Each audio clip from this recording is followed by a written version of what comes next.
So hey guys, আমি first time এই বুনিরছি রবীন্দ্রভারতীতে। এটা শুধু আমি শুনেছি বাড়িতে, আর প্রথমবার কেন বলছি, কারণ আমি এর আগে কখনো ভিডিওতেই দেখেছি, তো ফার্স্ট টাইম ভালো লাগছে।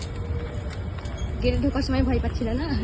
গেটে ঢোকার সময় ভয় পাচ্ছিলাম, কারণ আই কার্ড থেকে আই কার্ড এবার চেক করবে, সেটা আমার নেই, তো আমি কী করবো? আর এটা তো আমার থাকার কথা নয়। চলো দিয়ে দেখা দূর থেকে।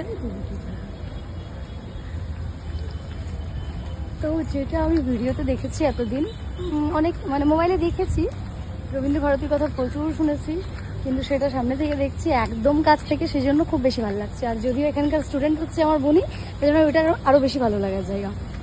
হ্যাঁ, তো ভালো লাগছে। প্রথমবার আমার সাথে রিমিও আছে আর বোনই আছে। এইভাবে আমি প্রথম ইউনিভার্সিটি, আমার বন্ধুরা দেখে ভয় পেয়ে যাবে যে নিহারিকা কি ব্যাপার, চাষার মতো আছে, চাষার মতো বাড়ি যায়। তো এখানে রিমিও আছে।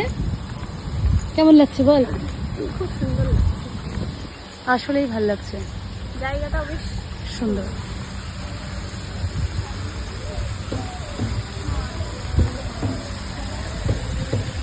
ওরা আমাদের অনেকগুলো ক্যান্টিন, এইটা একটা ক্যান্টিন, ওই দিকে একটা। আমি কোনোদিনই ভিডিও টিডিও করিনি কোনো কিছু, ইউনিভার্সিটি